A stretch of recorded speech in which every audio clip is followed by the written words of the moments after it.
Switzerland, they had brotherly love. They had 500 years of democracy and peace. And what did that produce? IWC.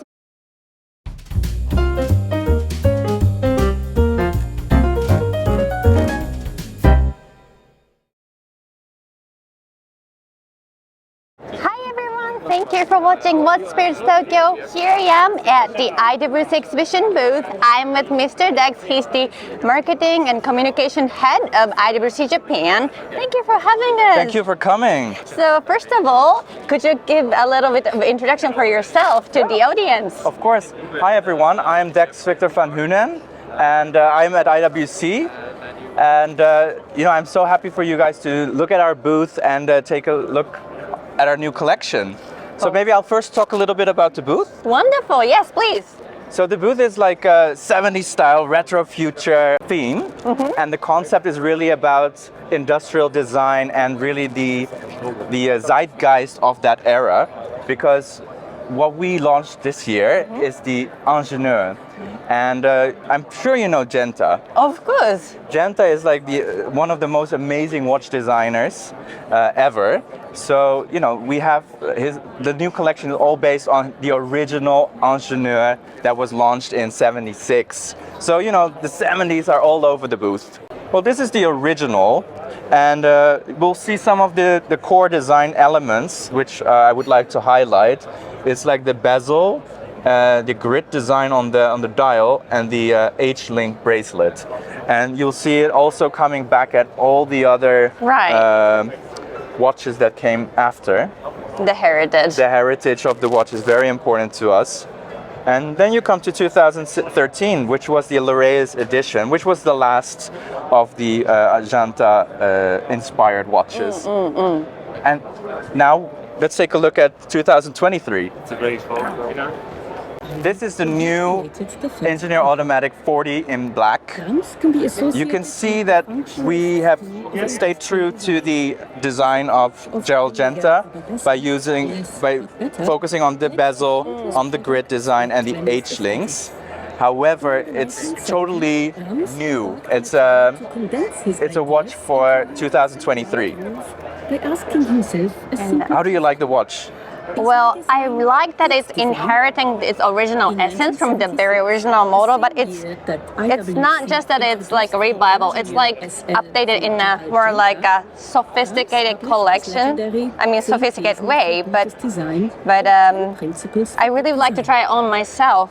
40 is a good size, I think. 40 is a great size, and I think a lot of times IWC has been perceived as maybe a men's brand, but it's so cool, and 40 is a great size, and I think it would look really good on you. Oh, that's a great compliment. But like if I were maybe I like a shirt or something, then it's something that would give me like a class up of like my coordinate. But it's people can understand that I appreciate watches. Yes. And I understand good taste. Thank you very much. I'm very happy to hear that. Yeah, I think it's watches are not for men or women. It's like something you like, something you identify with, and I think that is very important. So we also have it in a different color, which is the silver-plated color. I think that brings a total different vibe to the more industrial black design. It feels a little bit more soft, I think. Yeah, and tell me about this beautiful color. What's this? This one, yes. Aqua. It's our new color at IWC, and it's for the first time used on the Ingenieur. It's not quite green, it's not quite blue. And if you say aqua, it's water. But if you say that, like a lot of different people think about different colors. I can see that. And I think it's so cool because if you look in different lights, and it's always a little bit different, and the shade, they really play with the color itself. So I think this is really a really cool color for this watch. So we also have the Ingenieur in titanium. So I think our first IWC titanium piece came in 1980. Yeah. With the Porsche titanium chronograph. And now we have also for the Genta design, we have a titanium watch. Everything is titanium. I can see this being here means a lot. Yes, and it's very light. It's very, very good on the skin, and it's about 40% lighter than this bracelet, and the stainless steel bracelet version. So I think it's quite nice if you want to change in. You don't want to feel the watch the whole day. Yeah. Personally, I like to feel the watch, but it's a preference, and I think how stunning the dial works with the matte and like this the sandblasted bracelet. I think it works really, really well. Well, for like a jet setter kind of person, maybe this is also I can imagine. Yeah, to be appreciated. Yeah, I can imagine someone just wearing a T-shirt and like on the yacht or wherever. Yeah. And it's a very versatile watch, so you can wear it with anything. It's not just like a sporty, it has like a hint of elegance. Exactly. And luxury, so yeah. For sure. Maybe you want to take a look at how we make the dial? Sure. Oh. Ah, yes, you found it already. Wow. So tell me about it. Actually, what we use for the dial is actually soft iron, which is also good anti-magnetism. So we start with the base plate and then we punch it with about 100,000 tons of pressure to create the grid. And then what we do next at the third step is the decoration, the coating, and make it an additional treatment to give it like a really good base for the color. So we do what we have here is the aqua coloring.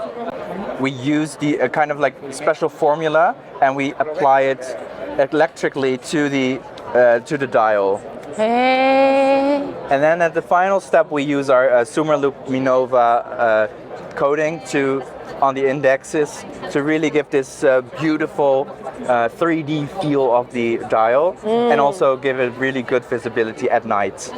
And just one thing is like as a Japanese person, your grids like this time looks a little bit like an Ichimatsu pattern, and it looks kind of cool, I thought. Yeah, I'm happy you say that. We actually enlarged it a little bit from the original SL. But I think it's really striking, and I think it's really a nice, a match for the daily for 2023 basically. Right. So maybe I'll also show you how we kept the anti-magneticism, although the watch itself is quite thin. Basically, we have a soft iron inner case that holds the movement, but additionally, we have the dial, which is also made from soft iron. And if you look here, you can see it's like literally a sandwich. So here's the movement, here's the dial, and the soft iron case. So that's why we keep it very protected against magnetism, but we have the wearability at the best possible, thinness. Maybe I'll tell you a little bit about our testing. Oh, I'm excited about that part. Maybe I'll start here. This is the corrosion and water resistance test, where we submerge the watches in water and see what water does to it and make sure. The next step is where we test our water resistance. I think you've seen this kind of thing before. It's not a rice cooker, but it kind of looks like it. It does, actually. We submerge our chronographs in this, and then we apply pressure and then see if they are water resistant. And we take it very serious, and this is how you know how many bar of water resistance the watch has. How deep they can go, basically, without having to go really deep. Right. Because it's like just a little bit of water. And then what we do here is quite cool to see. Basically, we have a program called My IWC where we give like 8 years of warranty. Right. But here what we do is we test the watches for wear and tear. So in 2 weeks we kind of give them a 10-year wear and tear test. So we unwind the movement in a controlled speed, much faster of course, and in 2 weeks we count about 10 years of time to see how the watch reacts to constant time telling basically. And then we have Oh, what's this? We have these moments where the camera takes a picture to see if every watch is on the same time. I see. So if one of them is like late or like too early, you eliminate them? Well, what we do is we kind of like test where the gear trains that were not successful or did not keep up, or where there was a little bit of a trouble. I see. So we test rigorously before making any watch final. I see, I see. So you told me there like another model that you wanted to show before we wrap up. Exactly. So our chronographs are legendary for. Of course. So we have two new ceramic watches. One is the Pilot Watch Chronograph 41 Top Gun Oceana, and the other one is the Pilot Watch Chronograph 41 Top Gun, also 41 on a rubber strap, and this one is with a denim strap. I really like that. It's really cool, and the back is rubber, so I think it's really wearable, also in summer. Right. Well, since you know the COVID is like finally almost over, so like, but like the people's way to dress has made, you know, I think it changed a lot, and then I think we're implementing a more like a little bit of a casual, not too businessy, and these watches like type of those straps would be like covering the knees, I think. It's like so too, yeah. Yeah, it would definitely go well with the suit, but like it has like a variation of things that you can fit to, I think. Exactly, and you have like a quick exchange system, so you can like exchange the strap at any occasion. So I think it's very good to have these kind of like more casual watches out there. And I think Corona was very good for that, because it changes a little bit the perception of people what to wear with what. Oh yeah, definitely. Well, thank you so much for your beautiful explanation. And I hope, you know, I could show you all, but maybe see you next time in Japan? Yeah. All right, thank you.